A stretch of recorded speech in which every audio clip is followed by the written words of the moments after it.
Good morning, dear friends.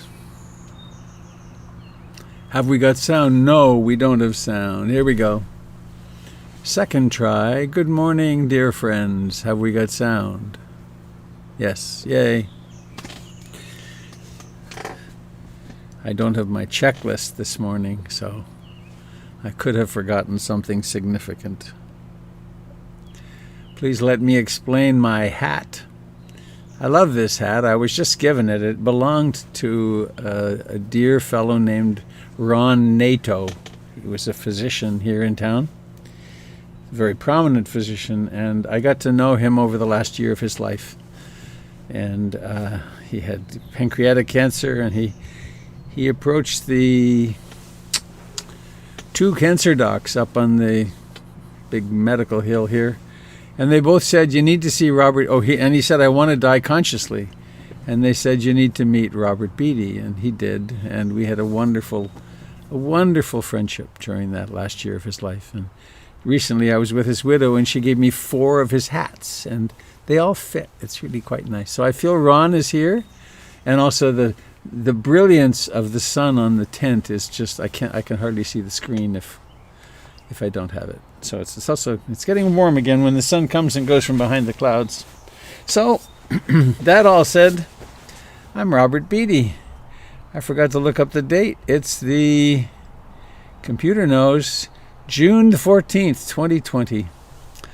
I am coming to you from Beaverton, Oregon. Just made you a co-host, Jim. And this is a broadcast of the Portland Insight Meditation Community, a thriving, rather large, independent Insight Meditation Center, which is over 12 miles that way. And if you are interested in other opportunities to practice and get information, please go to the website, portlandinsight.org. And there are several other teachers and things happening every night of the week, or almost every night of the week. And there's that. So a poem.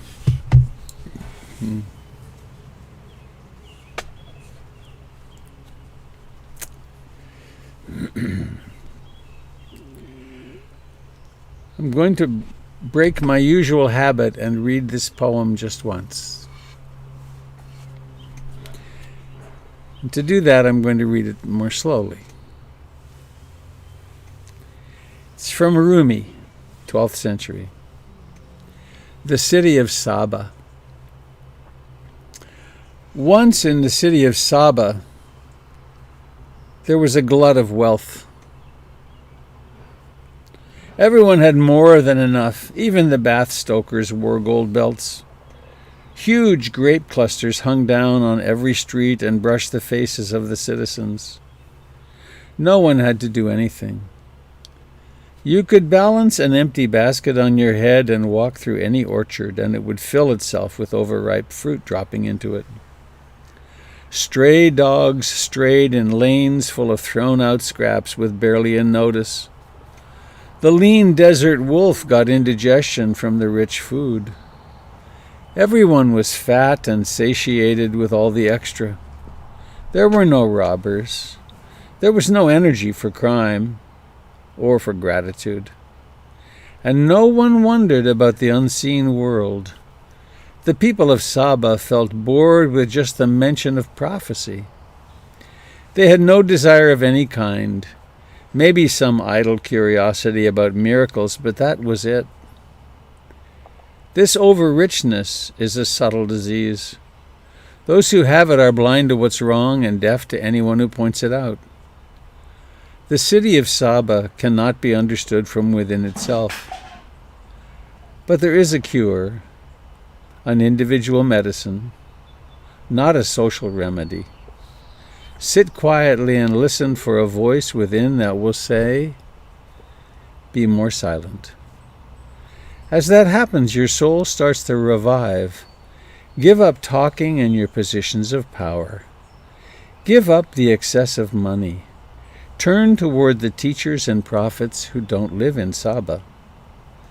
They can help you to grow sweet again and fragrant and wild and fresh, and thankful for any small event.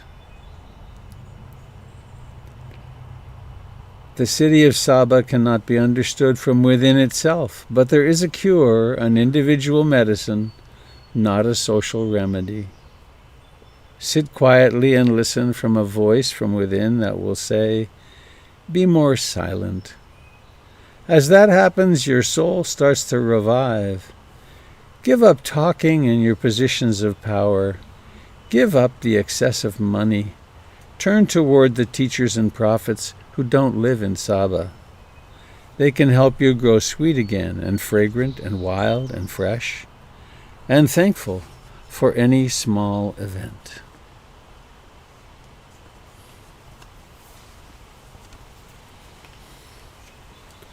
Saba comes in many forms. It can come in the form of tumult and conflict and desperation to solve this problem or that. And I'm going to be speaking about that today during the Dharma talk time. So, I invite you to join me. If I can get my guitar in the right position. Whoops, caught in the door of the tent. Go back. Yes. So,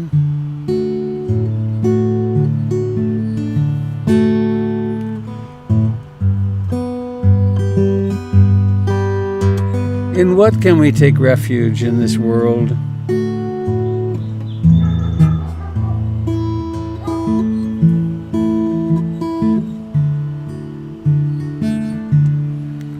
Certainly can't take refuge in youth.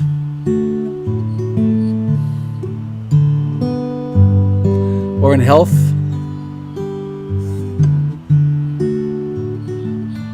Political stability. The stability of the weather.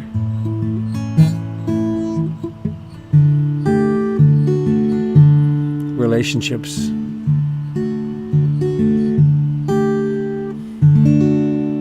What can we take refuge in? Not the stock market. Way back 2,600 years ago, the same question was afoot. And neither the Buddha suggested or those who followed him suggested, why not take refuge in being awake? Why not take refuge in the Buddha, in that aspect of our being that is that which knows, then any changing conditions, inner and outer, are seen for what they are, transient. And when we look at the world that way, we see the Dharma, we see the way things really are, shot through with impermanence, incapable of truly satisfying. And wherever we look, no matter how hard we look, we'll never find a self. It's not that we don't find anything, but this self, this I am that we protect so profoundly, turns out to be a delusion. And community, taking refuge in the Sangha, the community of those who have practiced down over eons, and the community gathered together right here today on a Sunday morning here in Portland, Oregon, and around the country and world, and the community of all life. We share this planet with many. So please join me as you wish. I take refuge in the Buddha, the one who shows me the way in this life. Namo Buddhaya, Namo Buddhaya, Namo Buddhaya.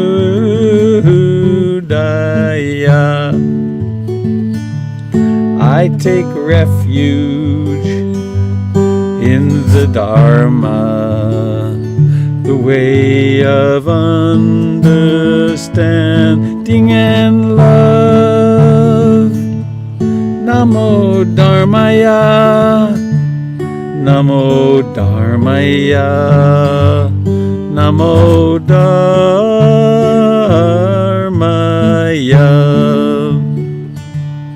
I take refuge in the Sangha, the community of mindful harmony. Namo Sanghaya, Namo Sanghaya, Namo Sanghaya.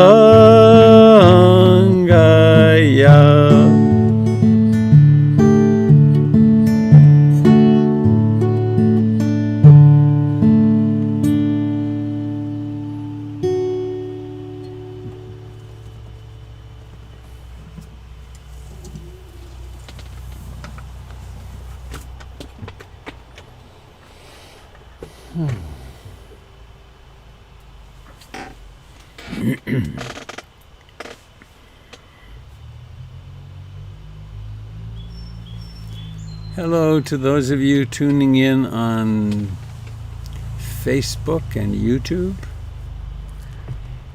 If you've stumbled upon this and you'd like to join the Zoom community, once again, go to portlandinsight.org and you can follow the links to where you get the link for this.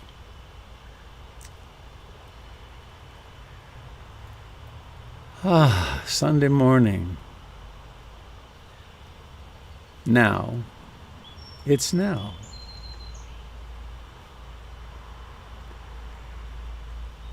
And for a little while, we don't have to achieve anything. That's kind of a relief in itself, isn't it?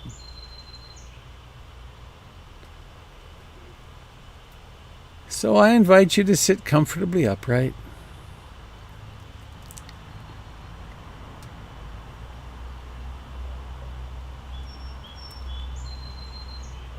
And notice that you're alive.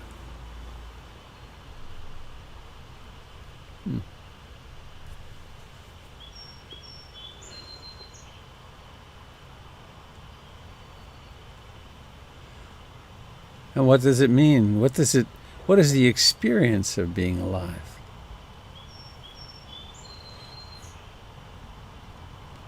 It's everything we know about ourselves and about the world around us, which we sense through these portholes or sense doors. There's the sense door that is sensitive to light, one that's sensitive to sounds, vibrations, one that senses particles or chemicals in scent, one that senses tastes, sweet, sour, umami,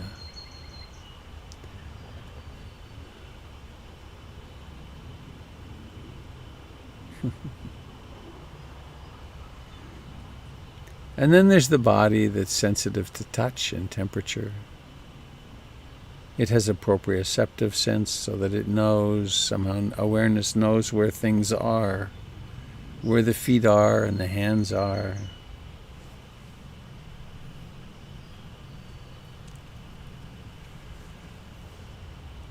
And then there's the very mysterious sense door of the mind,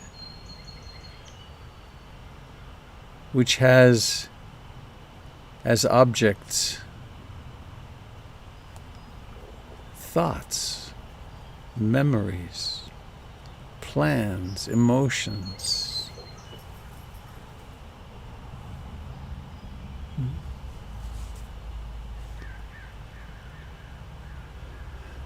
In fact, it's in mind that all the other sense doors have their representations. You can remember a smell, or you can remember an image.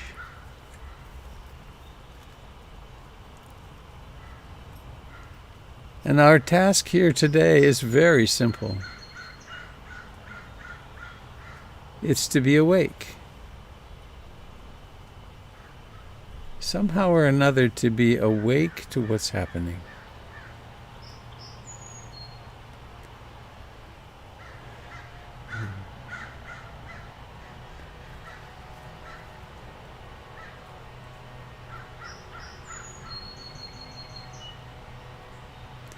There are sounds here. I don't know how many of them come through to you. Crows,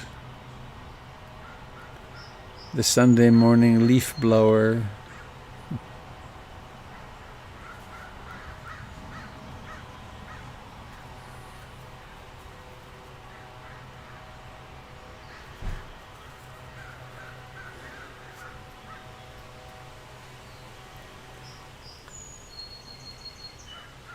in order to help ourselves to be awake. We have various strategies we call spiritual practices.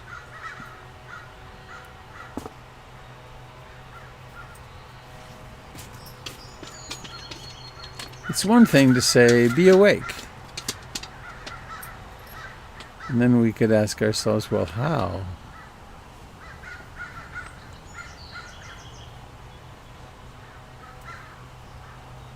A great Indian saint of the 20th century, Ramana Maharshi, gave people one practice. He said to them, ask yourself this question: who am I? Who am I?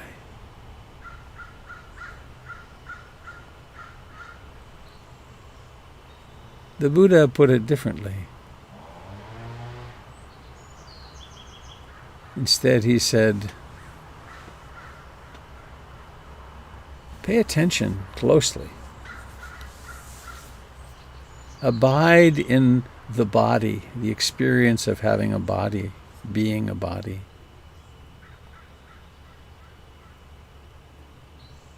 Notice that the body, through its sense doors, has encounters all the time, contact, which leads to feelings, pleasant, unpleasant, and not yet decided.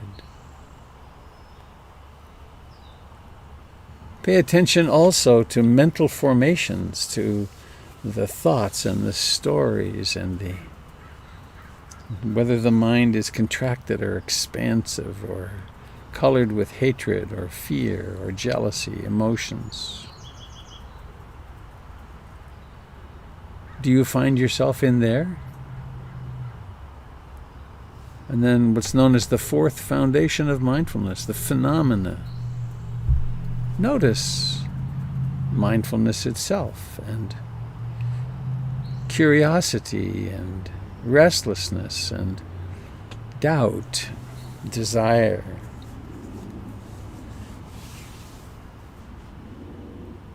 And so this practice, this approach, is highly articulated map. Can I find myself? Can I find anything that endures? Do I land anywhere that I can feel satisfied for long?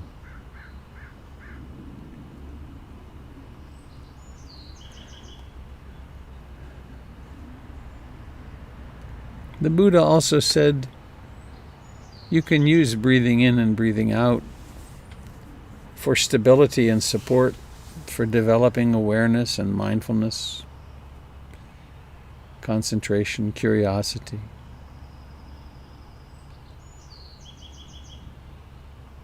So invest some time and energy in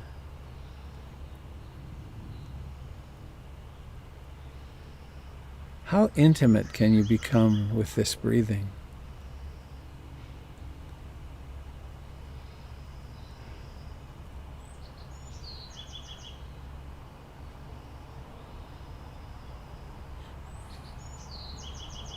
Each breath has its moment of beginning.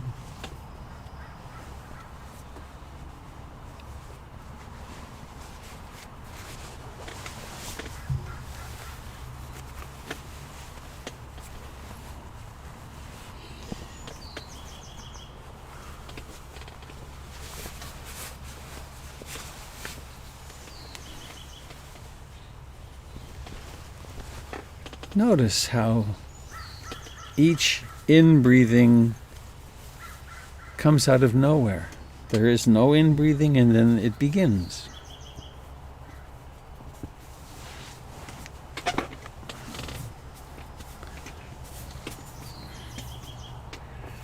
And then breathing in continues until there's no more room, and then it slows down and then it stops. And then breathing out starts. And it continues until it disappears.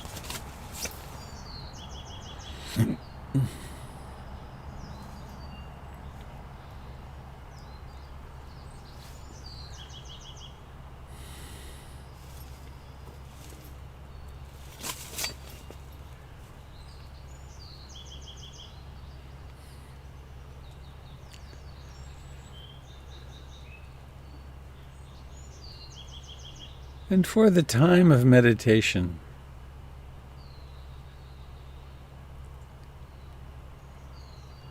we practice letting everything else go.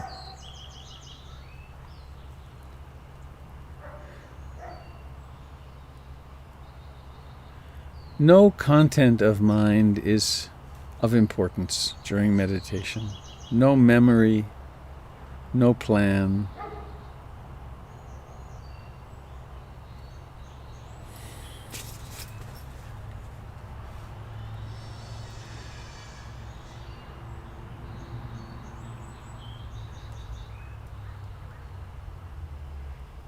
You will discover the mind wandering, trying to solve some problem, worrying, delighting in some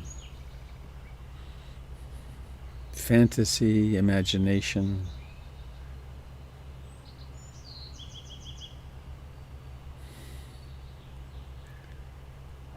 There's no need to feel invaded by these or feel aversive toward them. They're just what happens. They too have a beginning, a middle, and an ending.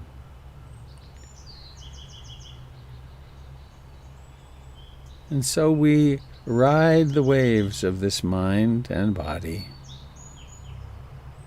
and come home again and again to breathing in and breathing out.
Our intention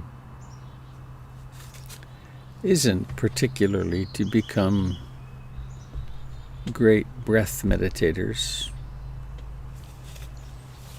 The breath is a useful, highly useful tool that helps us wake up in the present moment.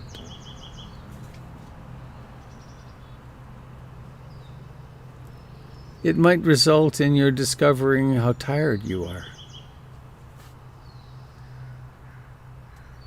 or that there's great ease, rest. It might reveal the hindrances, desire or aversion or restlessness or sloth and torpor or doubt.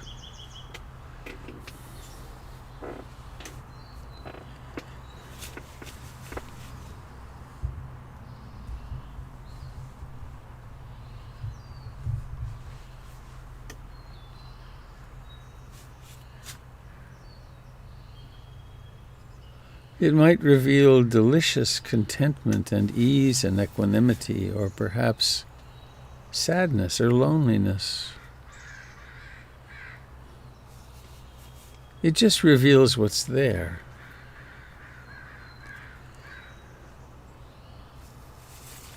And this is, of course, incredibly liberating. To take refuge in the Dharma is to take refuge in what actually exists. And then we can stop fighting.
Time and again, we discover that we have fallen into a trance. A wandering mind might last a half a second, or 10 minutes, or 15 minutes. And then somehow, most mysteriously, miraculously, all of a sudden there's mindfulness, there's knowing. This is particularly poignant when doing driving meditation. Maybe doing sense door rotation, seeing, hearing, sitting, touching, seeing, hearing, sitting, touching. And you realize you've gone 20 miles and haven't been awake at all. You haven't been asleep, but you haven't been mindful. And so when we sit still like this, it is revealed to us how often we are not present. And this isn't intended then to create self-hatred or criticism. It's instead a wisdom practice to notice, whoa, look how difficult it is to stay awake in the present.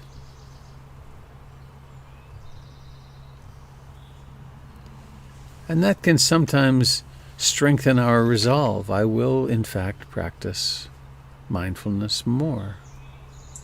Not just sitting in meditation, but in all daily activities.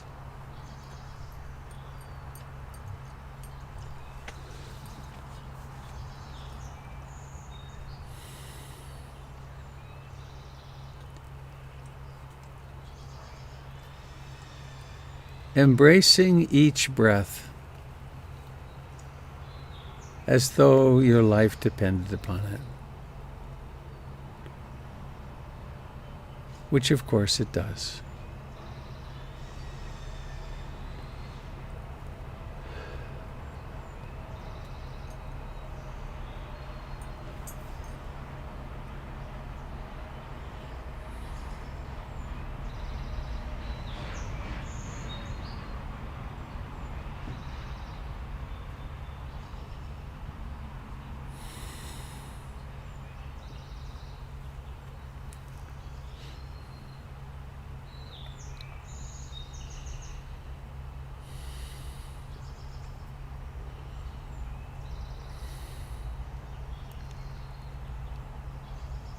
And please now let us shift gears a little into a compassion practice. The practice of love is allowing there to be room for everything.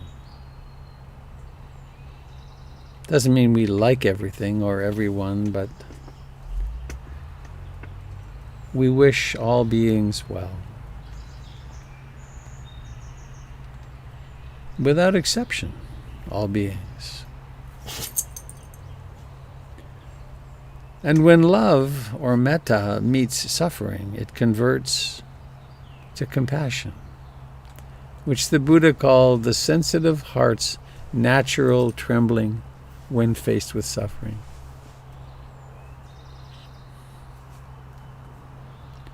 A person who's had a good enough first couple of 3 years where compassion is developed naturally feels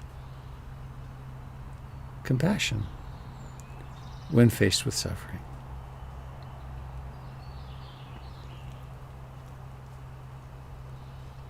And as we breathe right now, we might call to mind the tens of thousands or more people who are suffering from severe COVID-19, whose difficulty with breathing is pronounced,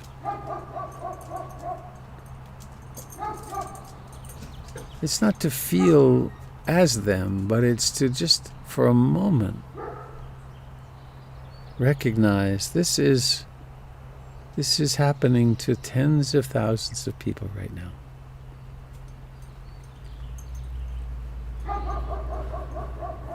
Restricted breathing and the fear that brings.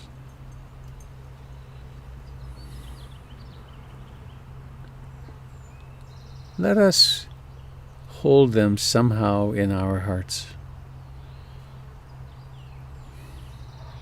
To everyone who's having difficulty breathing, to the millions with emphysema, with asthma,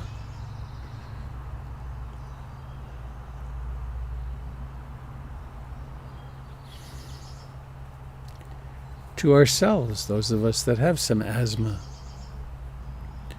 holding us warmly, kindly in our hearts.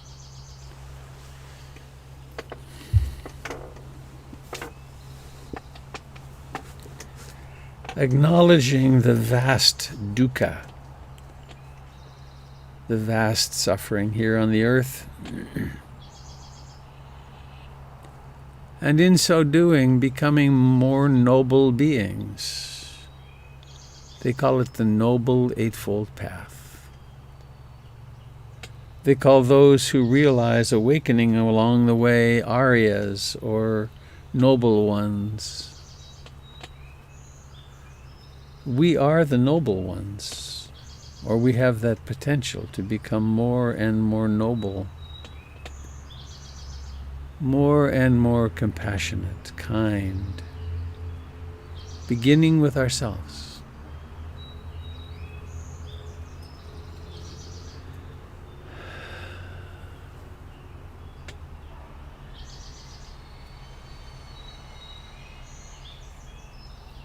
And please now allow awareness to inhabit the feet and the legs, the abdomen and chest, the back, the hands and arms, the face.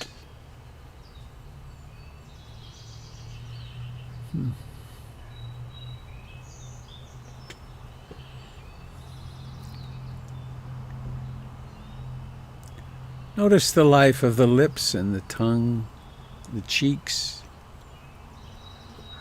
the eyes, the forehead, the scalp, the ears. And coming now into the eyes, the feeling sense of eyes. Not the fact that they see, but the fact that they are.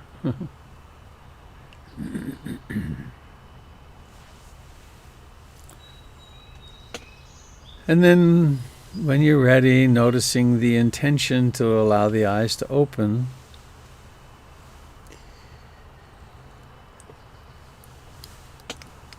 And then operationalize that opening.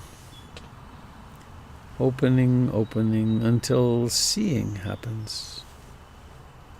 At first it's very blurry, and then it can become clear, and you may be able to leave awareness softly focused so that you can see the entire peripheral vision at the same time, the entire visual field. And then notice how you can zero in on something. You can focus. Seeing an object, naming it. Notice that's another thing the mind does, naming.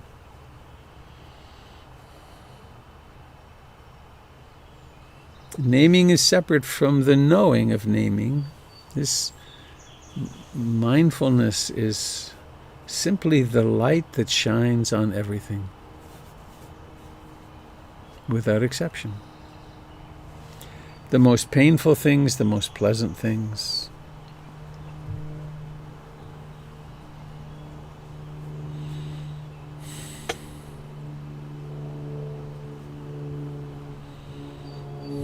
Seeing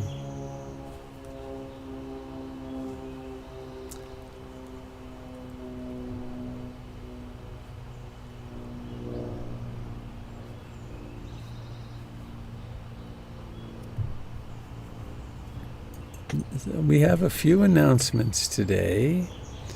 I have a couple, and then I want to invite Tiffany to come on board. Where'd it go? Oh, here it is. This is a ways out, but Tuesday, July the 14th, there's a live stream nonviolent communication practice group with Doyle. Monday, June the 15th, the Radical Justice book group, which Tiffany will speak of momentarily. And then on Saturday, June 20th, Jim will do a half-day Qigong from 9 to 1. And then there's the list here in front of me of all the various things that are happening. It's really quite astounding. Good job, everybody, teachers.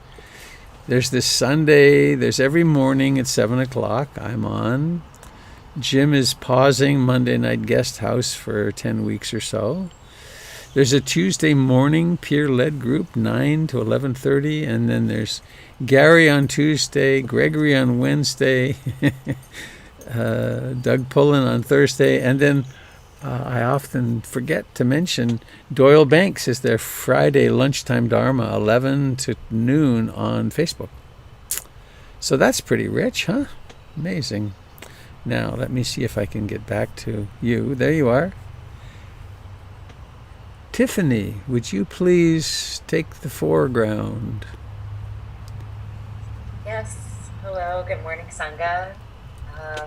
As Robert said, we are starting up our Me and White Supremacy book circle tomorrow evening.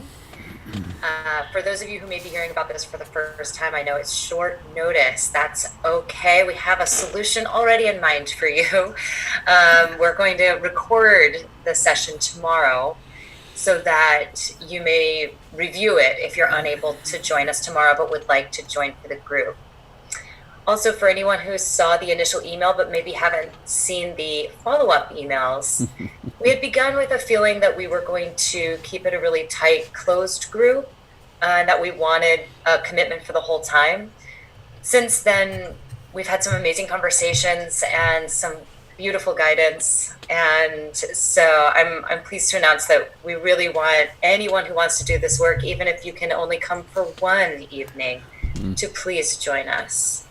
So we just want to support the efforts of those of us in our community who feel drawn to self-educating on this topic. And we acknowledge it's very difficult to look at, and therefore we want to support you. So Monday evenings, 7 to 8:30, and it will go for 5 weeks. Then we'll have 1 week off, July 20th, and then we'll go for the next 5 weeks to complete the book. If anyone has any questions, please contact me directly. And I will put in the chat our registration. You do need to sign up for the Zoom ahead of time so that you can get the information. So I'll put that in the chat now. Thanks, Robert. Did I cover everything? And your email, will you put that in the chat too? Yes, I sure will. Thank you.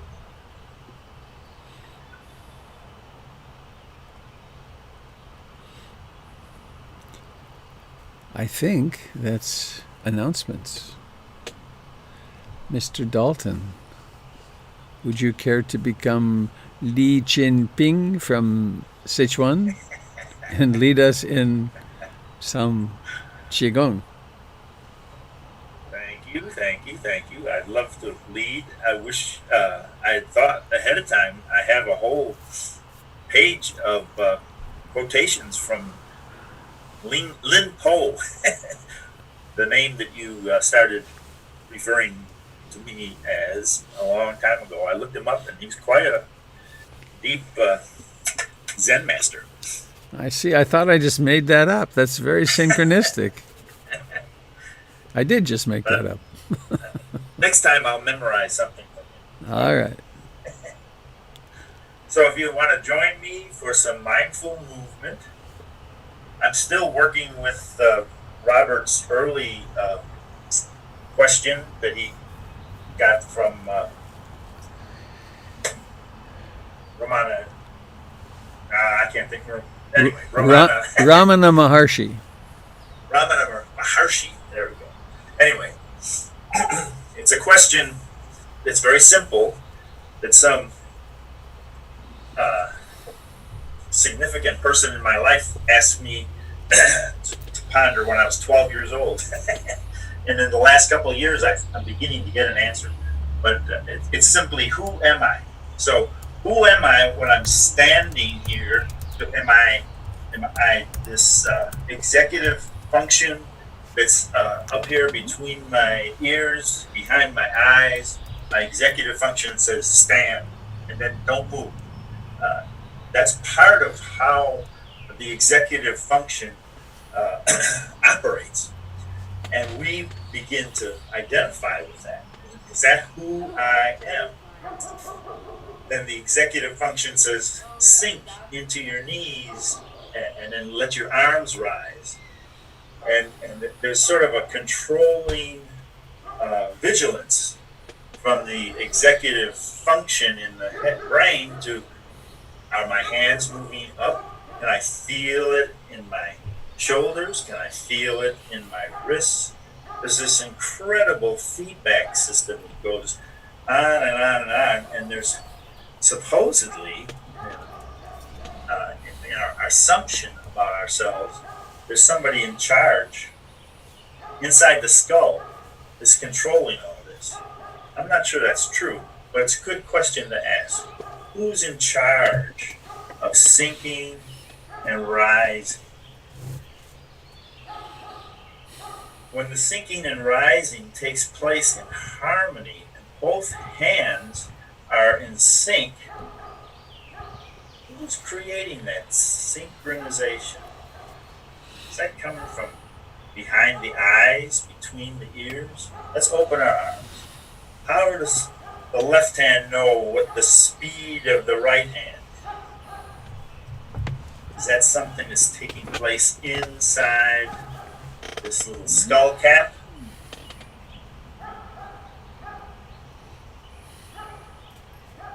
Just questions to work with. I was going to say questions to sit with, but we're not sitting. Let your awareness just sit. And your awareness be still and feel the communication between your right hand and your left hand. Your right shoulder and your left shoulder. In order to get this coordinated movement, there has to be feedback, back and forth and back and forth. Somehow, well, at least that's the way my mind operates. But there's always that question, am I this shoulder that's moving? Am I this wrist that's moving? Am I these knees that are sinking? Let's just pause for a second. Am I this breath? What do I feel in the back of the throat when I breathe? Am I breathing, or is the body breathing?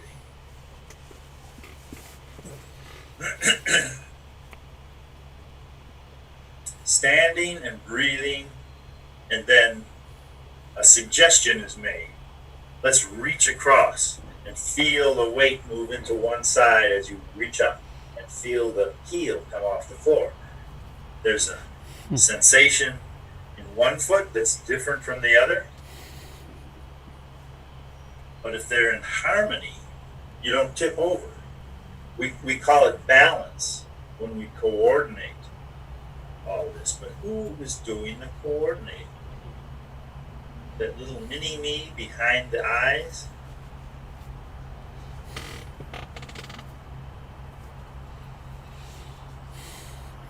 Am I this gesture, or am I this gesture? Who am I over here? Who am I down here? What if I turn and gaze at the moon? Or am I this? Something comes alive in the core muscles of the body when I reach around and look for the moon over here. when the body reaches around to embrace the image of the moon over here.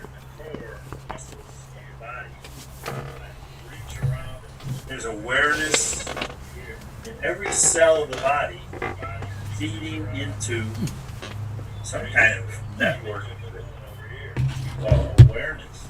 This interoception. I know when I'm turning. I know from the inside. I have visual perception, and it changes when I'm looking over here. I release that. That's not me. Am I over here? That's not me. Come back to the center. Pause. Am I the sensations in the bottom of my feet? Am I over here? That's not me. I can choose to identify there and pay attention. I can rock gently back and forth, feeling the toes grip, feeling the engagement of the heels, and then releasing into the toes. I can identify there and modify all those different sensations. But is that who I am?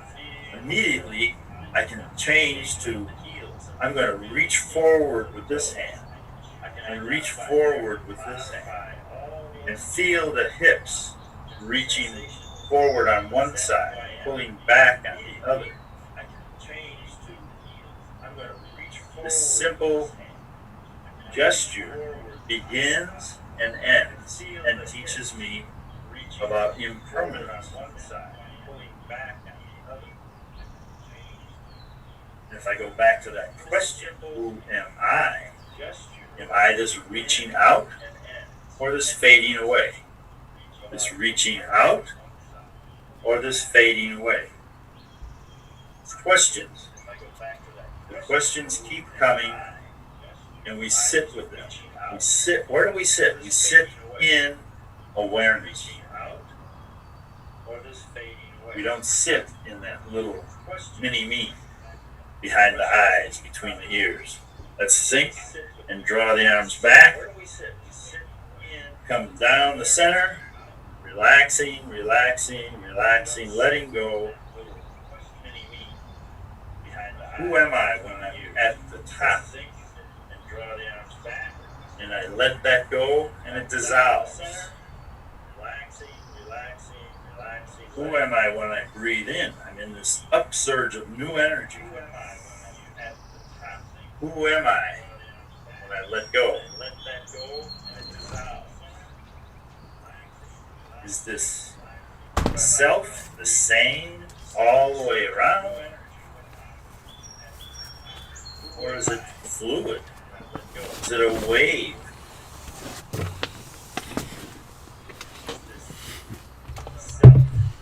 One more sink, and then stillness, and there's no end to the awareness. There's an end to the gesture, but awareness continues. One more sink, and then stillness. Awareness of a healthy, strong body standing here, drawing our hands together in gratitude, bowing to one another across the miles and miles and miles. Thank you for another chance to practice, and I'll see you perhaps on next Saturday at 9 o'clock Pacific time for a wave action. Sitting, standing, listening to poetry, discussing, sitting, standing, new poem, on and on, from 9 to 1. Join me if you can. Thank you very much. Have a good week.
I want to try a little experiment.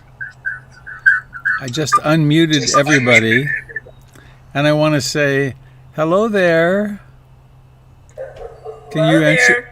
Hello there. Hello there. That's nice. That's nice. Well, all right. Suddenly I feel a bit less alone in my tent, interestingly enough.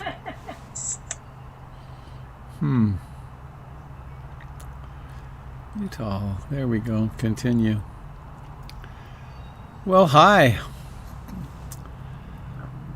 I've been pondering what to say today for several days. And before saying, I'd like to say that I appreciate being granted this role with you. And I always hope that what I have to say will be helpful and healing and lead to well-being for all.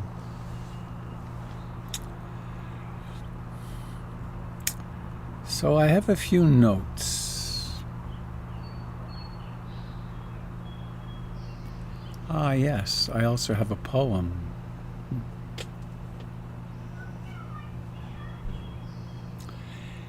It's Hafiz. To build a swing, you carry all the ingredients to turn your life into a nightmare. Don't mix them. You have all the genius to build a swing in your backyard for God. That sounds like a hell of a lot more fun. Let's start laughing, drawing blueprints, gathering our talented friends. I will help you with my lyre and my drum. Hafiz will sing 1,000 words you can take into your own hands, like golden saws, silver hammers, polished teakwood, strong silk rope. You carry all the ingredients to turn your existence into joy. Mix them. Mix them.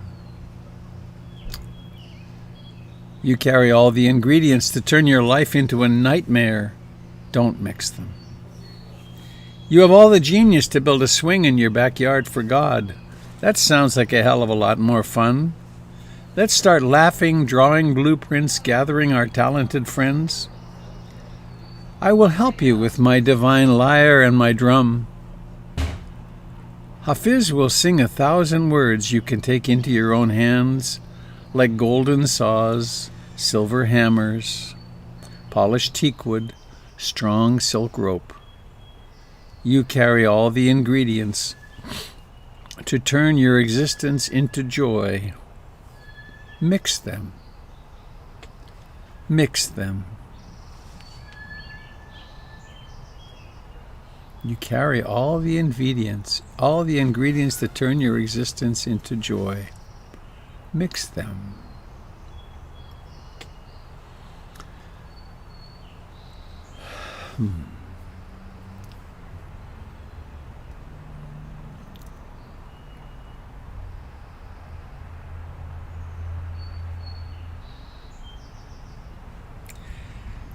I have the opportunity to meet with quite a few people during a week.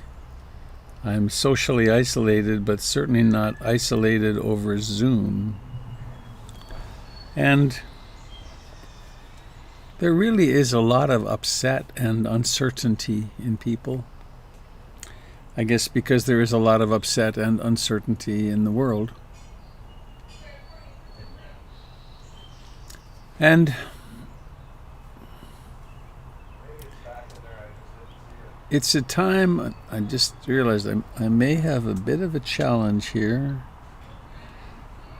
This has never happened before. There's some people who got into their hot tub, I think, just behind the fence. Well, we'll see. It may be distracting to me. Probably you won't hear much of it, I hope.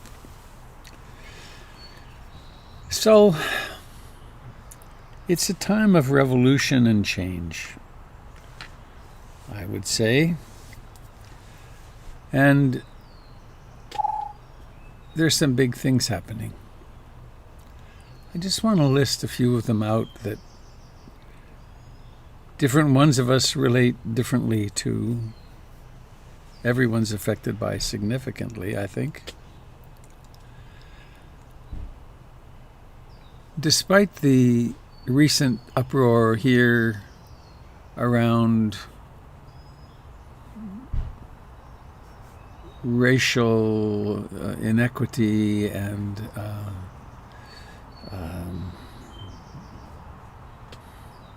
I guess everything we could subsume under Black Lives Matter, the climate is still changing. And we're facing vast regions of the world becoming not habitable. Melting ice caps, flooding, huge areas of the world that will not be habitable within 15 years. Catastrophic storms, the failing of states and forced migration. If we think we have pressure on the southern borders now, it's going to get wild. The rise of tyranny and the decline of democratic states, the emergence of strongman politics, and the emergence of China as a great power and the end of the American empire. Big stuff. We're also having a pandemic, though there are those who are trying to deny it. There's 1,000 deaths a day in the United States right now, and quite possibly going to rise with the opening up that we've been doing. I did a quick division. That's one person every 84 seconds is dying of COVID-19.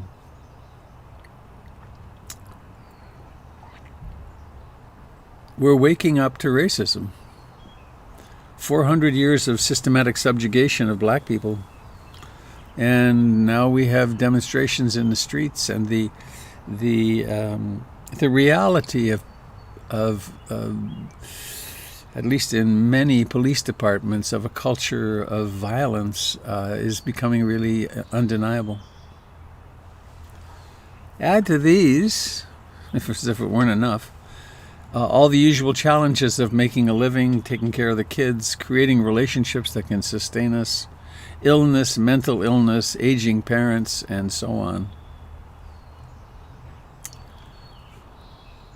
Hang on, I want to see you for a minute. I have notes there. How you doing? You getting depressed?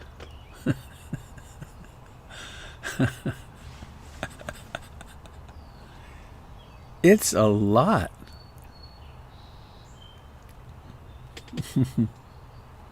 Oh, Pamela Braun adds, and aging ourselves. I forgot that one because I have no effects of aging, Pamela. Thank you.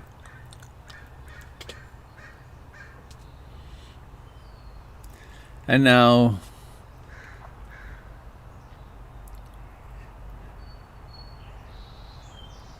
Tiffany, who's rattling our cage, by inviting us to join in a significant look at our own ignorance around white supremacy. So, it's no wonder people are tired. It's no wonder people are relapsing into their old coping mechanisms. There's a bunch of that happening. It's no wonder there's more marital conflict, and these are very challenging times. So, what should we do?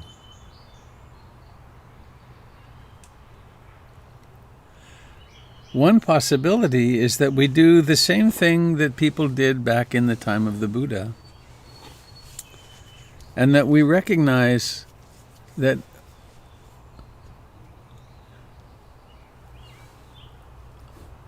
profound roots of all the problems lie in human greed, hatred, and delusion. And that we do what we can to take care of the greed, hatred, and delusion in the world, beginning right at home, right with our own hearts, our own practice. I'm remembering just now, many years ago, during the Falkland War,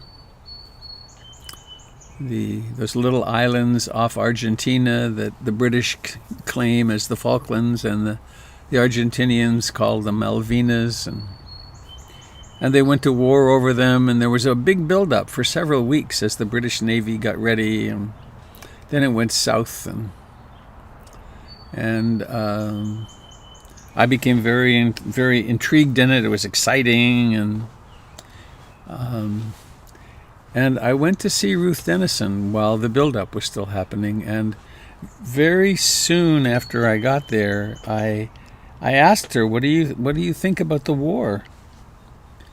And she said, "What war?" And I said, "Well, and I explained to her, and she said, "Oh, darling, I don't pay any attention to that. There's always a war." You have to remember, she lived as a beautiful young German woman in Germany, in Prussia, throughout the war. And then she was captured by the Russians at the end. And she knows war from the inside out. And she said, "I just do what I can here to remove the roots of war. For people to come here and remove the greed, hatred, and ignorance from themselves."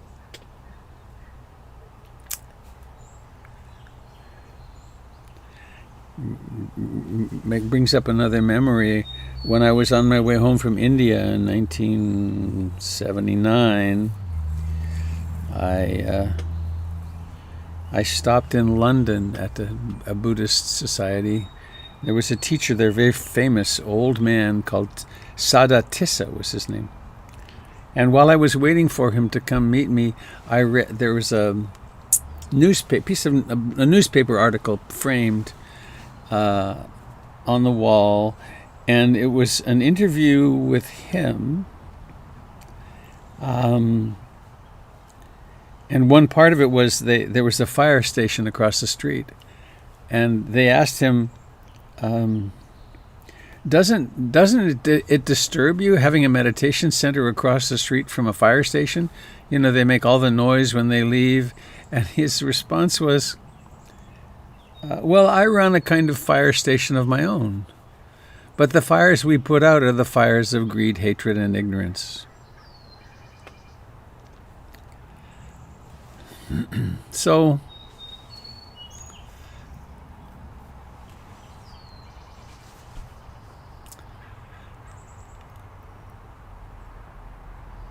Dharma practice is about waking up and becoming more loving, becoming persons who confront in ourselves greed, hatred, and ignorance, and instead of feeding them, we cultivate non-greed, non-hatred, and wisdom. Right? Love, compassion, and wisdom.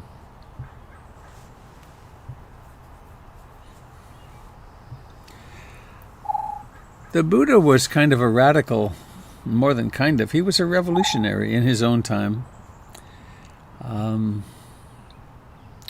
He allowed women to become monastics, which was completely unheard of. And he said that your value as a human being doesn't come from the caste of your birth, but from the nobility of your character. And that was revolutionary. When people became, quote, Buddhists, they stepped out of the caste system. It's still happening to this day in Western India. The oh dear, I'm forgetting the name. The Ambedkar Movement. People become Buddhists, they join Buddhist communities, and they are no longer Harijans, they are no longer untouchables, they are Buddhists. So,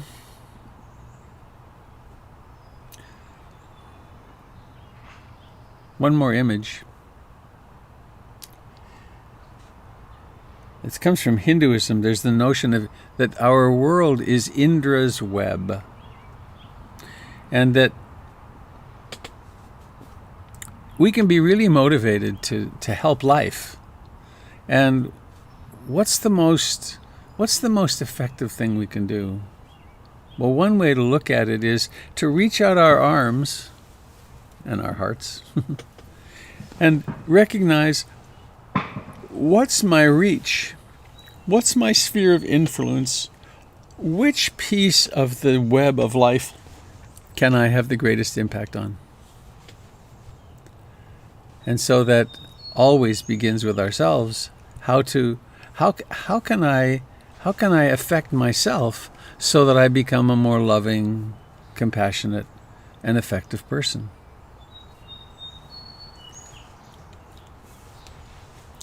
One of the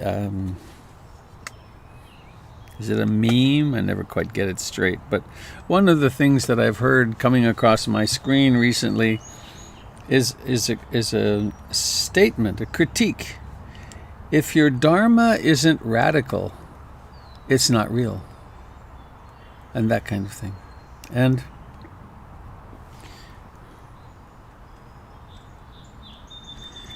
I don't think we can find a more radical Dharma than the one that says, everything is impermanent. You really aren't going to find significant satisfaction in your life if you try to find it through the sense doors. And even more, there's no self, folks. That's pretty darn radical. And if we practice that, if we undergo the revolution in ourselves that comes from even an inkling of that, if we train ourselves to be able to observe thoughts as thoughts, if we notice if we train our perceptual capacity to notice the reactions that we have when we meet people of different color and different shape and different nationality, different gender, if we do that, then we actually have the tool with which we can undo our prejudices, our racism, our inherent violence, and so on. So,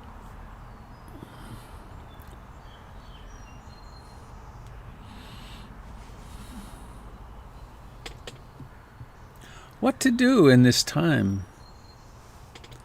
We had a really fine teachers' council the other night. We had 3 members missing, but it was, how do we as Dharma teachers want to interface with the issues that are coming to the surface around white supremacy and violence, and what became clear was we all want to redouble our inner practice so that we really are equipped to do the work that we need to do to uproot greed, hatred, and ignorance in the forms they show themselves as unconscious white supremacist beliefs or perceptions, to be able to face the fears that would arise or do arise as we confront unconsciousness in ourselves and others. And we want the PIMC's approach to always be rooted in the fundamental teachings of the Buddha so that we can be effective. So how do we do that? First off is to recognize and reduce our own suffering, to recognize how much dukkha we're living in, each of us. And you might recognize this as the beginnings of the Eightfold Path, those of you that are familiar with it. We might really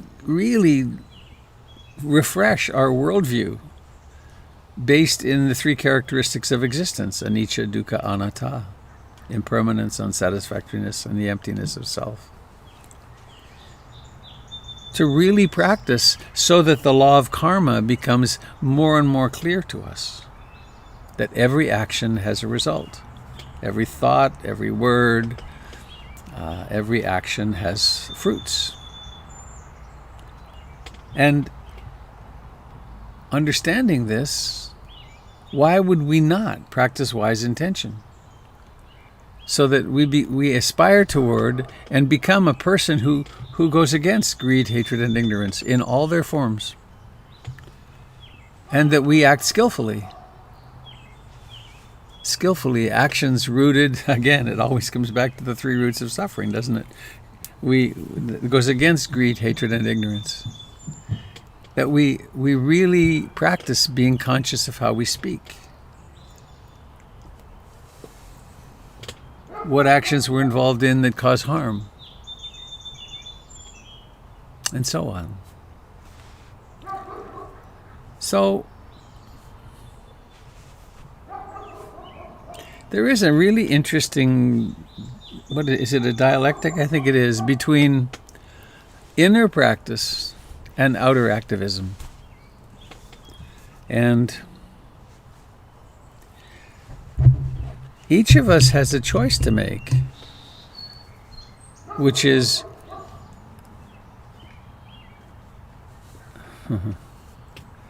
how much inner work have I done and how much do I need to do?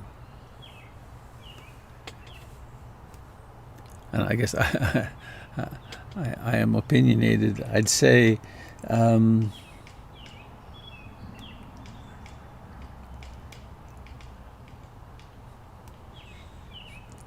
editing going on.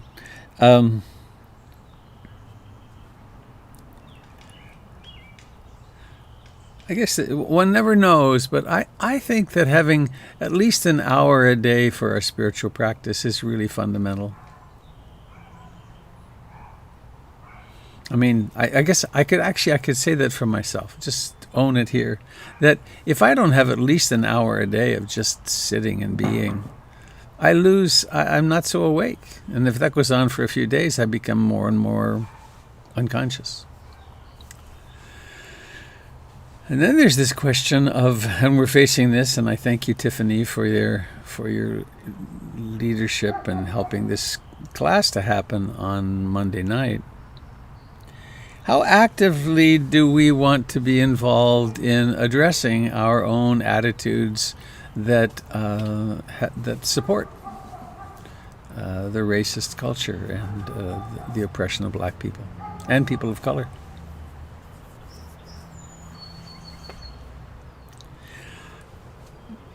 Do you want to march? One thing that I've come across with quite a few people is they feel guilty because they're not out marching. Hi, Christy. I guess that one resonated with you. Yeah. Well, marching is one way to practice. Calling our Congress people and senators is another way to practice. And simply going inside and becoming more and more and more concentrated and wise and loving is another way to practice, or foundational, I would say. So there can be a kind of tyranny that you must do it this way. And there can also be a lot of, that says it, a lot of tyranny. So I think it behooves us to ask the question, how can I best be an instrument of peace and love in the world? And for some it'll be great activism, and for others it will be something much quieter. And I don't believe there's a hierarchy, and that unless you're out on the streets you're not sincere. I think that's misguided. But on the other hand, we do perhaps need to light a little fire under ourselves. That's one of the reasons I'm looking forward to participating in the book group on Monday nights. that let's see what happens. Let's see what happens when I'm confronted with this. And there was actually a very nice, really beautiful, Tiffany, letter exchange with a fellow who, on the listserv, a fellow who'd read some of the book and he didn't like it, and Tiffany had a great response to him.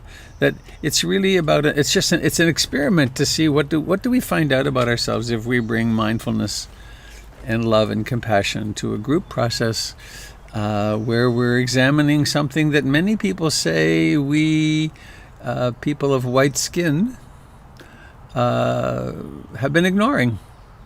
What a great idea for those for whom it's the right thing to do.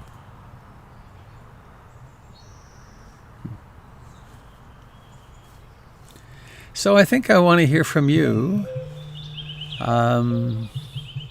I think that's all I had. Well, let me just take us back to the poem for a moment. We have all the ingredients to turn our lives into a nightmare or into love and joy. Why not mix the ingredients that bring love and joy?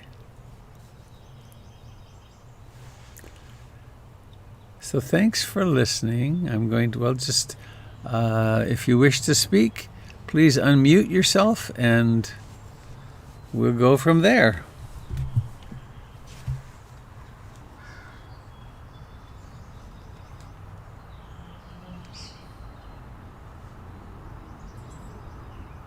Hello, Robert. This is Jim. I wanted to thank you for that poem. I had a little bout with guilt about not walking and not protesting in the last couple of weeks. And so, but when I sat with it, I realized that I'm not 25 years old. The last time I marched, I had a whole different situation. And I don't want to bring any of the virus back home with me to share with my wife. I don't want to bring any virus back to the 2 or 3 live classes in Tai Chi that I still have. And so it turned into a contemplation on self-compassion and compassion for other people. That by maintaining my schedule of Tai Chi classes, I'm doing more to keep myself healthy and strong, and then and through that contact, just be the compassionate person that's opening to a wider perspective on the white bubble that I live in. And so anyway,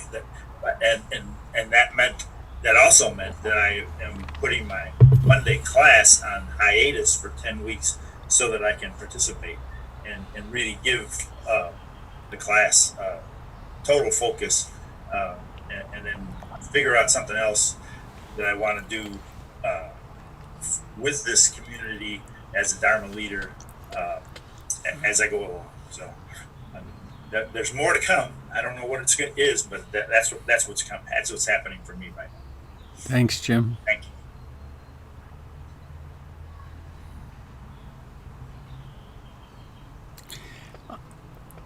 I find it hard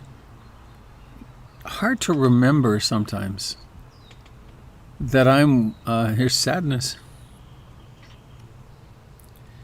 that I'm one of those people in that elderly category with 2 underlying comorbid conditions: a tendency toward asthma and some hypertension. So it's partly as a result of my daughter Tara's kind of pleading, not so much pleading, but she's working in the hospital in New York City. And after being there a few weeks, she said, "Dad, I don't know how to say this.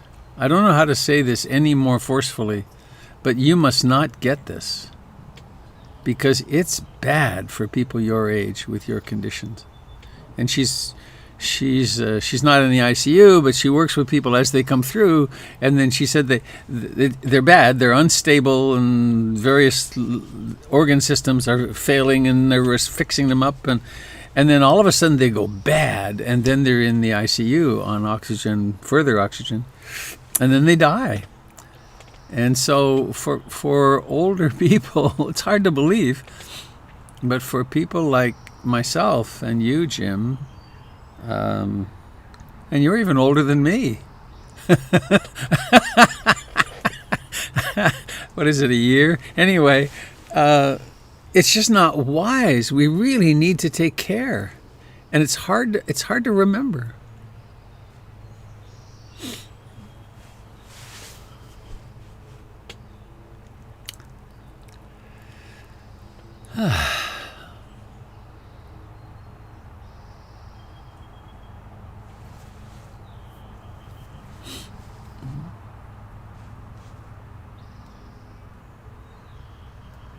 Hi, it's Christy.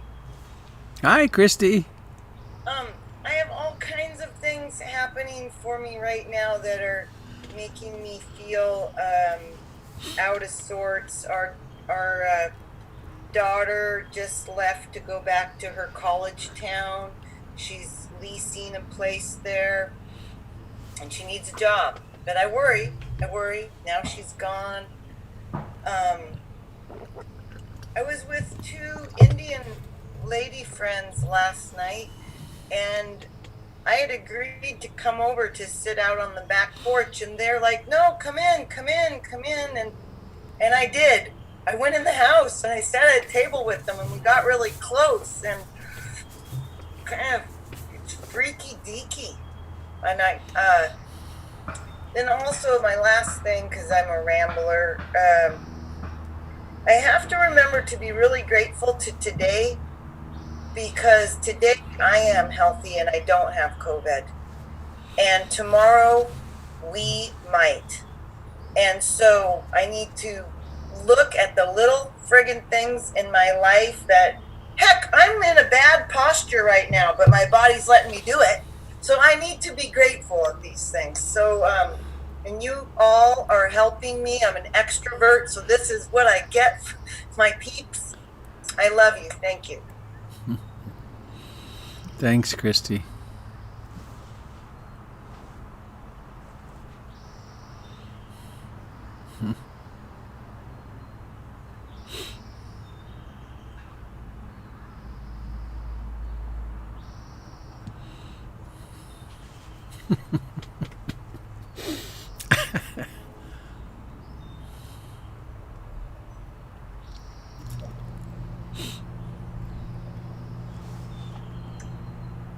Hi, Robert. It's Karen.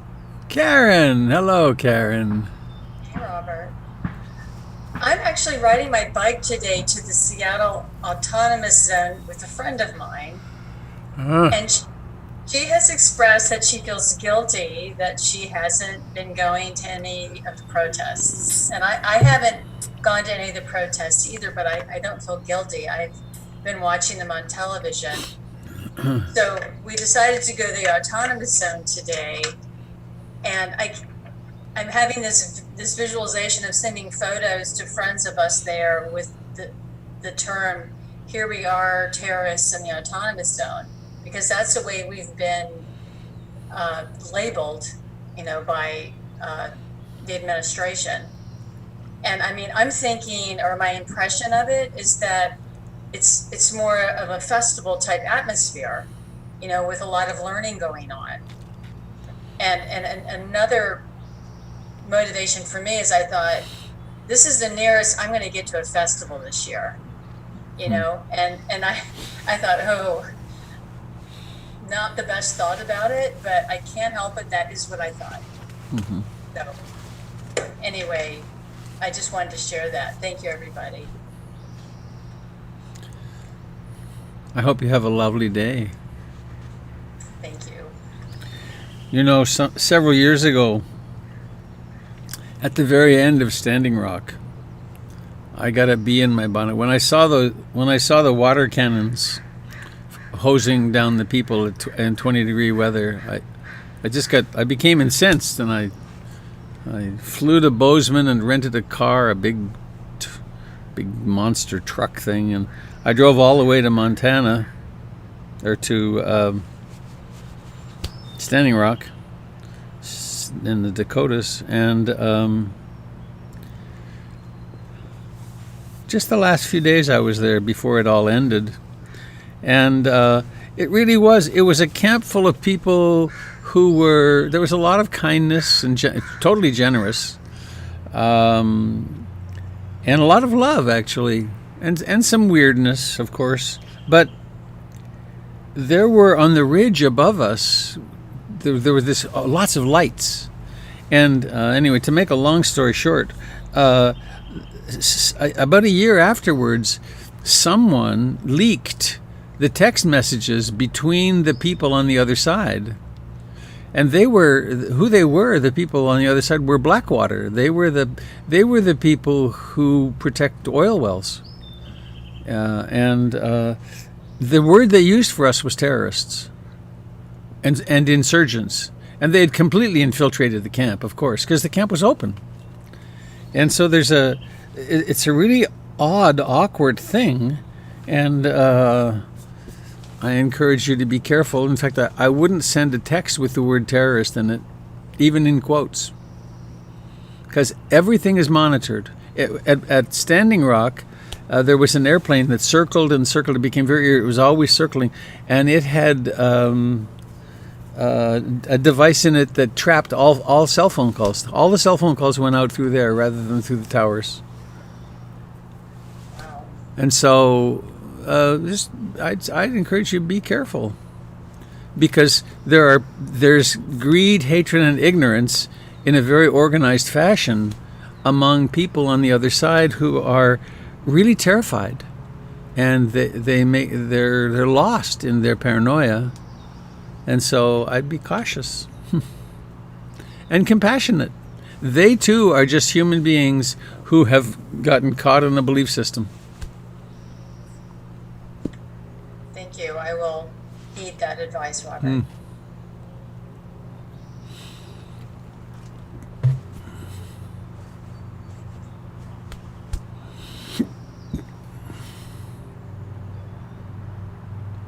Robert, this is Mary. Mary, hi.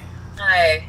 I really appreciate your talk today. I'm in the age group of people that, aren't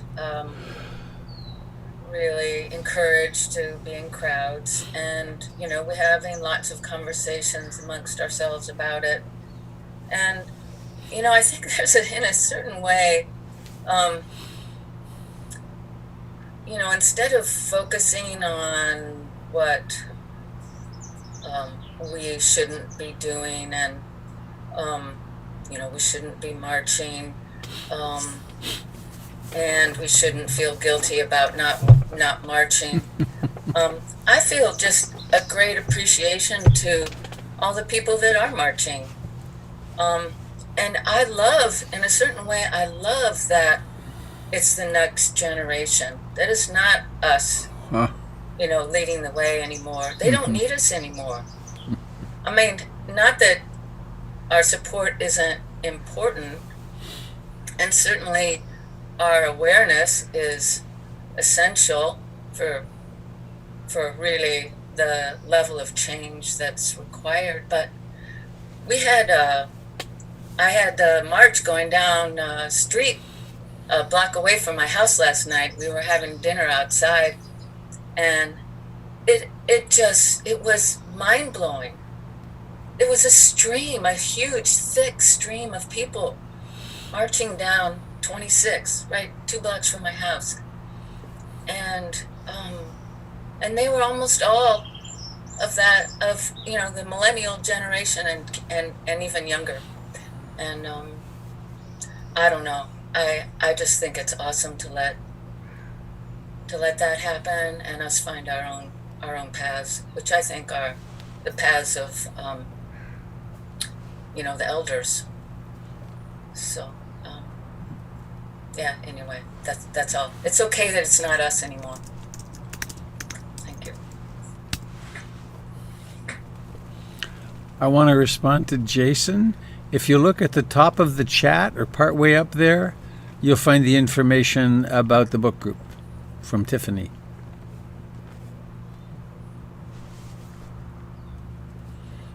In case he signed in later, I just reposted it because if the chat only shows up from the time you link in. Thanks. And thank you, Mary. Helpful.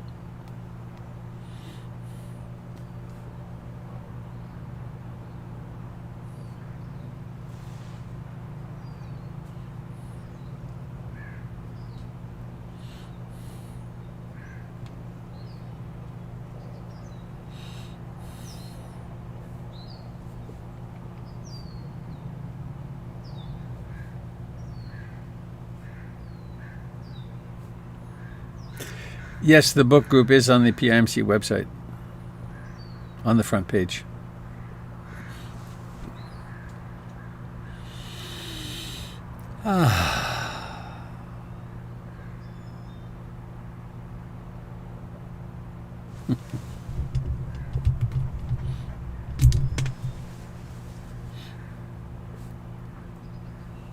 There's Vic. Can't hear you, young man. Can't hear you now. I wonder if it's just me. Let me check. Can anybody else? Nobody else can hear you either. I want to hear you. I can't. Let me see if I can unmute you here. Where are you? Well, there you are. Now you should be able to speak. Well, that sucks. I can't hear you. Huh. No sound.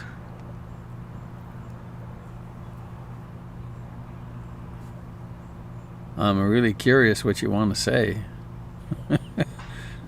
You have my full attention. Huh. Oh, wait a minute. You're muted again. Hang on. Oh, you'll leave and try again. Now you're unmuted. No sound. Damn. Well, please come back, okay? If you can figure it out.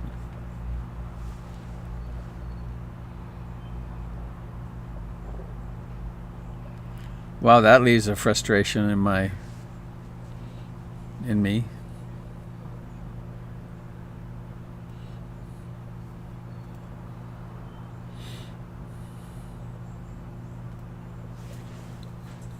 That needs to be added to the list of dukkha. Yeah. Hey, Vic. Now, try now. No.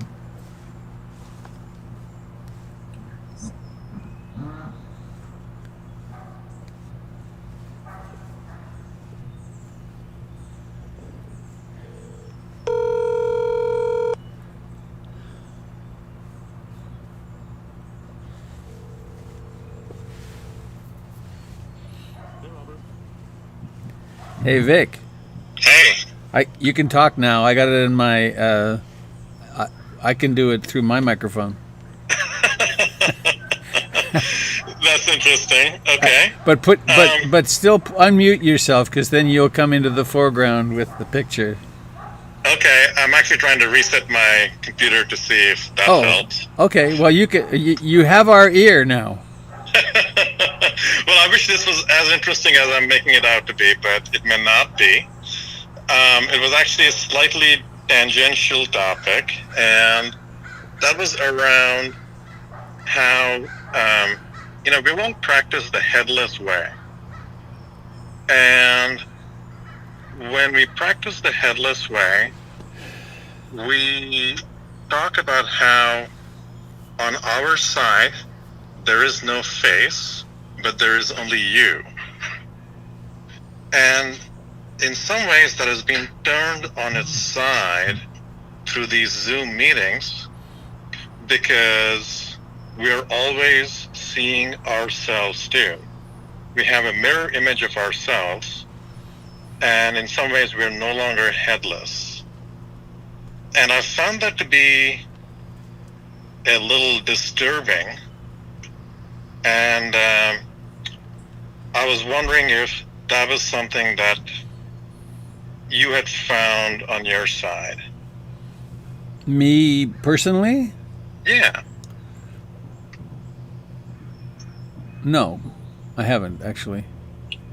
Okay. That's good. When sometimes when it remembers itself, it's very clear that I am not here, but there's a field of awareness here, which includes 25 little postage stamps with beautiful human beings in them. But they're all. But I remain headless when I remember.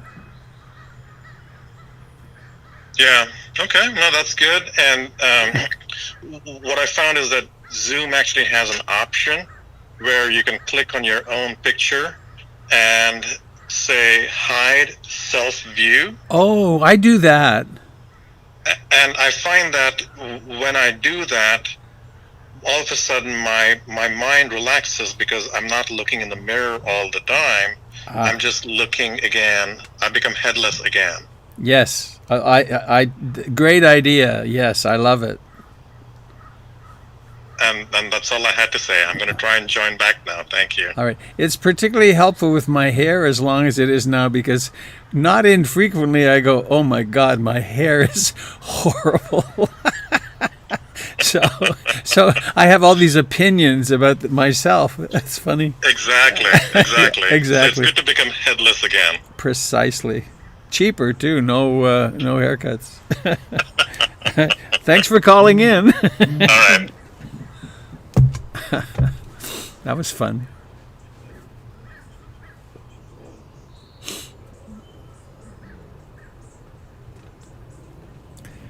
We have almost another 10 minutes, so there's plenty of time if anyone would like to share something.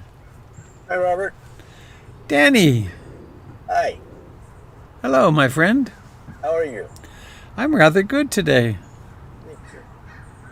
I don't know, this is just on my mind today when you talked about the, I guess, polarization and the strong man that living in the bubble of Portland, Oregon, that there's a whole other bubble that's perceiving this in a completely different way. That's true. This as a need for more security, more strength. That the riots are frightening to them, and let's call it a rebellion. Actually, it's another word choice that's more appropriate right now. There's a rebellion not going on. There's not a riot, but just the concern that we could be going in a very progressive way, which I like to think of that. I like to think this is a change, but I think there's diligence that we need to vote. We need to get out there and be active, because there's a whole part of this country that is unfortunately frightened in a different way. Yeah. And being those flames are being stoked. That we need more police, that we need more protection, we need more borders. So it's, I know it's not a given that everyone's seeing this as the horror that some people are. And it's just a concern and for more polarization of our country that I don't know if you want to speak to, but it's just a fear and concern I have right now. In the midst, the contrary feeling of great hope that this is a tipping point in change for society. It could go either way. Yeah. And that's it. I just putting that out there. I was sent a little booklet called Tyranny, which I've only read the first little bit of, but it's a book for our time and how tyranny is rising around the world. And that's part of the fear, isn't it? Yeah. What if the whole social order comes apart? And what if,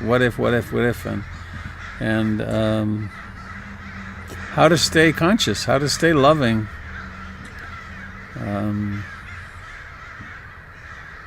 Part of why when you asked how I am, it's because I did take yesterday mostly off, and boy, the crows are here in force again.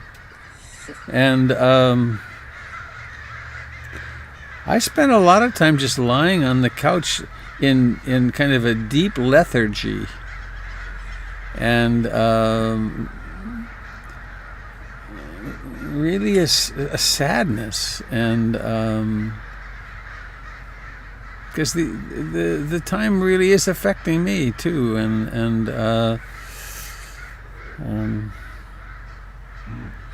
who knows how it's going to go.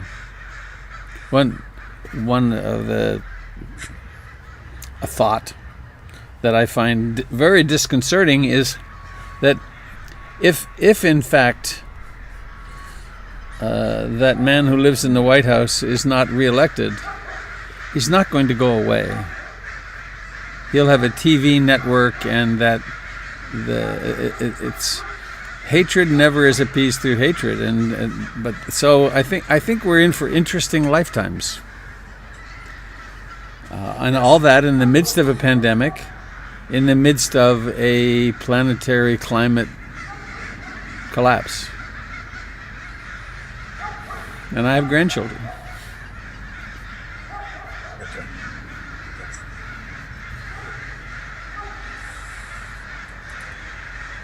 I do want to add that I went for a Portland's now having bike ride protests that I felt somewhat safer in. Huh. And I went on one of those, and there were about 1,000 people in Northeast Portland riding their bikes. Really? Yeah, it was quite lovely. That I could get into. Wow. Yeah. I'll let you know if I'll let PIMC know if I hear of another one. But it was really very nice, and I felt relatively safe in terms of that, in terms of COVID, and I felt a little involved in a lot of. It was a great group. So there's a positive. Yeah. Well, I think the crows up here, the 500 or so crows are demonstrating right now. Yeah. You have a murder of crows. We have a murder of crows. It's true. It's a lot of crows. Let me tell you. I'm not exaggerating with the number. It may be that many. Thank you. Robert, I had the same kind of lethargy yesterday, but I started listening to a book on, not tape, but whatever it is, digital book called The Over Story, and it gave me a lot more hope and inspiration. So Oh, good. recommend it to everybody. The Over Story by Richard Powers. And there's a great YouTube exchange between McKibben and Richard Powers about trees. Look up McKibben and Powers on YouTube. It's great. Thanks.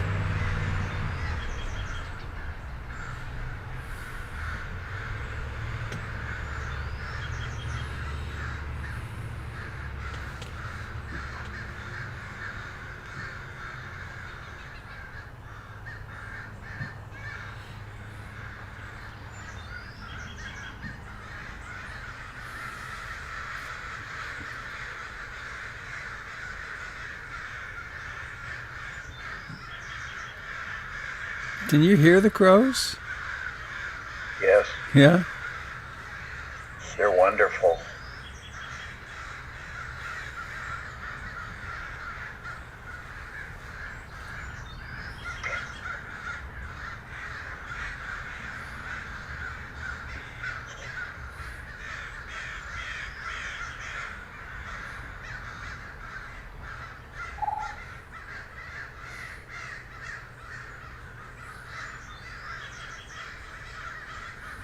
Actually, Robert, Hello? hey, Oh, you can't see me. Jonas, there you are. Yes, I am. Those are I don't know, pretty flash headphones. Are they? Thank you.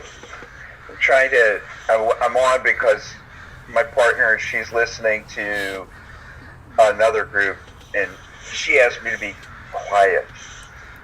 We're a noisy group, you know. But it's interesting. I wanted to put things in perspective because you were talking about and Jim was talking about the lethargy and the sadness that's going on, but if you think about our lifetime, or at least my lifetime, because you're old, but I'm geriatric, we've gone through the McCarthy, we've gone through Emmett Till, we've gone through the free speech movement and Martin Luther King and the Watts riots and all of the things that would have gone on all the way through to now. And this particular movement, when you look at things that have happened so quickly, as far as this movement is concerned, laws are changing all over the country in state by state. You get New York where you no choke, not just in this country, but worldwide. Mm-hmm. And the truth is, right now, if you think also, we live in one of the more peaceful times in history.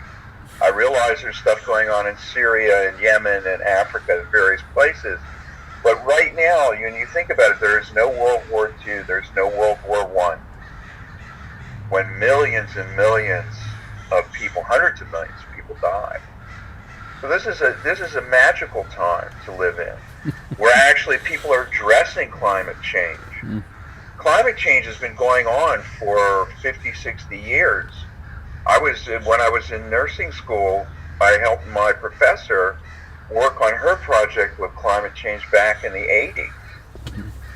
So, I mean, it really, when you look at it in perspective, if you look even historically, in 1929, just before the Great, Depression, there was a riot, or not a riot, a demonstration in Washington, very similar to what's going on right now with the bonus army. And the military and that President Hoover moved in, destroyed the people, killed people, and then we got FDR. So now we have the opportunity to really transform this country. One step forward, two steps back. Or two steps forward, one step back. I'm sorry. Thank you for the correction. Got to get there somehow, But I mean, that's the reality. And that's the way I feel about it.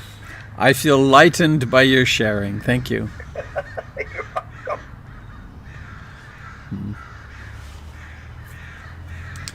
So maybe time for one more person.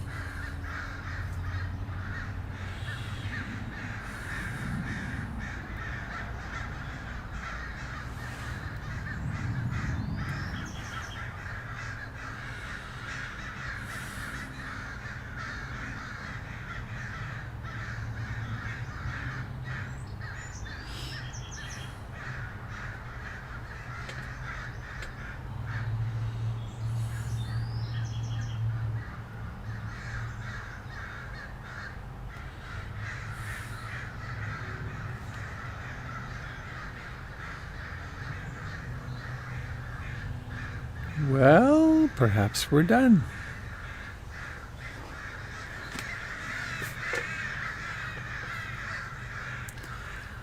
Let's close with an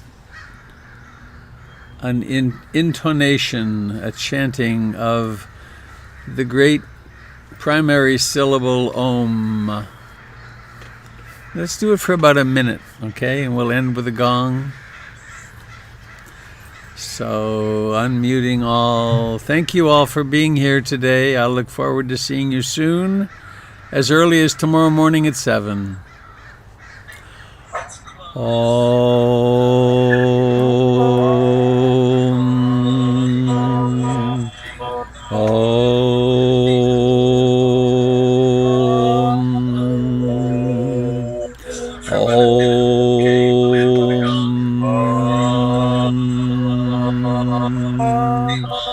Thank you all for being here today. I look forward to seeing you soon, as early as tomorrow morning at 7.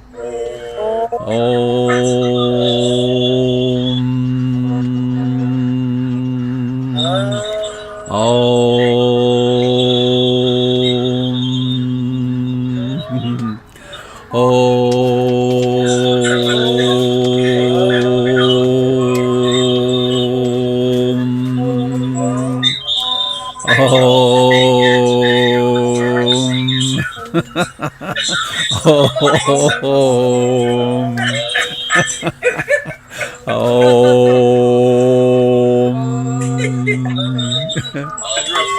sound. And from this was invented looping.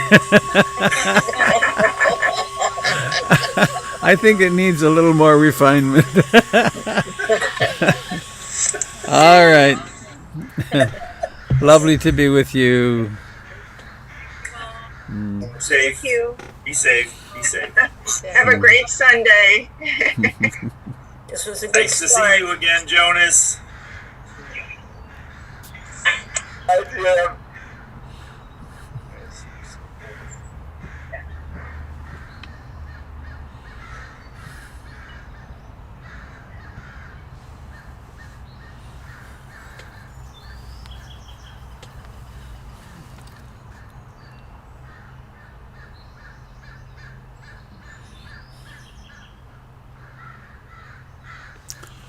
Oh my gosh.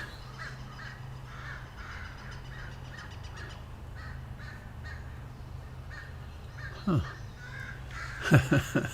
Thank you, those of you on Facebook and YouTube.